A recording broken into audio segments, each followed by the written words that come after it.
उसके बाद हमने देखा कि संविधान के अंदर किन किन लोगों ने अपना योगदान दिया है, किन किन नेताओं ने, जो जिसमें स्त्री भी हैं, पुरुष भी हैं, और संविधान कितने दिन में बना, उसको कितना समय लगा, किन किन ने उसमें अपना योगदान दिया, हर चीज के बारे में हमने जाना।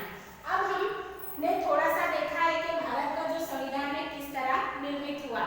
तो उसके अंदर बहुत सारे नेताओं ने अपना योगदान दिया था। जो हमारा संविधान था वो 2 साल 11 महीने 18 दिन में पूरा हुआ था।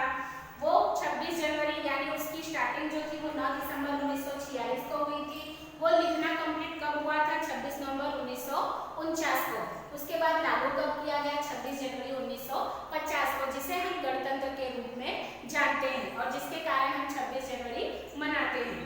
तो संविधान की क्या आवश्यकता है? संविधान न होता तो संविधान के बिना किसी भी देश शासन की कल्पना नहीं की जा सकती। यानी किसी के मन में सवाल उठा है कि संविधान की क्या जरूरत है, क्या आवश्यकता है, और अगर संविधान ना होता तो क्या होता? तो कहा जा रहा है कि संविधान के बिना किसी भी देश के शासन की कल्पना नहीं की जाती। यानी अगर हम कोई भी काम कर रहे हैं तो वो बिना मैनेजमेंट के कभी नहीं सफल होगा। तो एक तरीके से ये जो संविधान है ये हमारे देश का मैनेजमेंट है।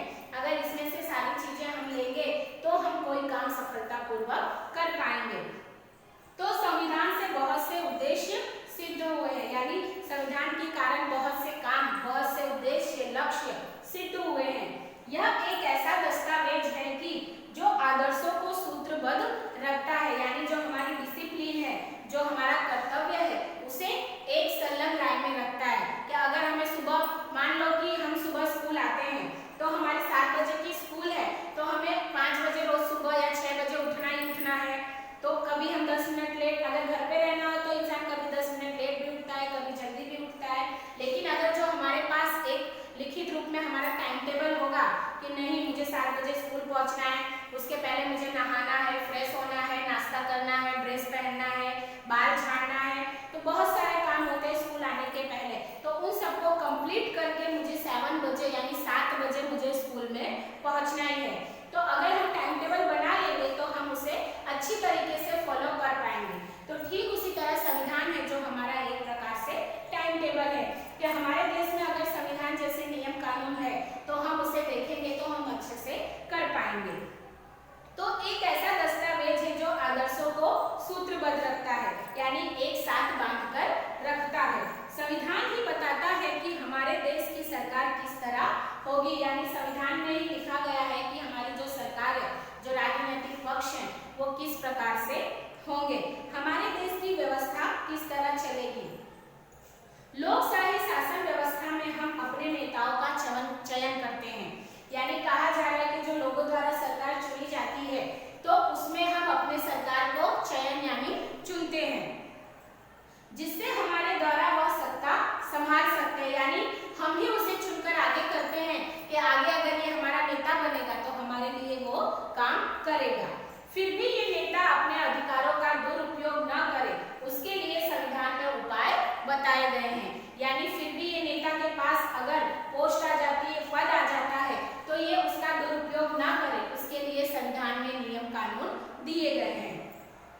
हमारे संविधान में ऐसा नियम या व्यवस्था है कि जिसके शासक अपने अधिकारों का दुरुपयोग ना कर सके। यानी संविधान के अंदर बताया जा रहा है कि ऐसे नियम और कानून है जिसकी वजह से ये जो शासक है, ये जो नेता लोग हैं, ये लोग उसका दुरुपयोग नहीं कर सकते।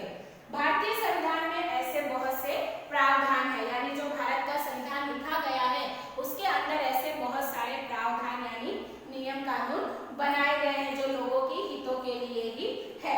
उसके बाद है भारत के संविधान में ब्रिटेन, आयरलैंड, फ्रांस तथा अमेरिका के समान संविधान जैसी विशिष्टताओं का समावेश किया गया है। यानी कहा जा रहा है जो भारत का संविधान है उसके अंदर जो हमारे दूसरे देश है विश्व के, जैसे कि ब्रिटेन, आयरलैंड, फ्रांस तथा अमेरिका, इनके संविधान की ही तरह इसके अंदर विशिष्टताओं का समावेश किया गया है।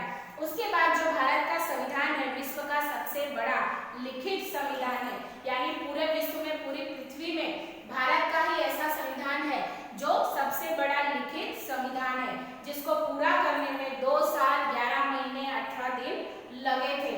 तो यहाँ पर हमारे टॉपिक कंप्लीट होता है, उसके आगे का जो टॉपिक है चैप्टर का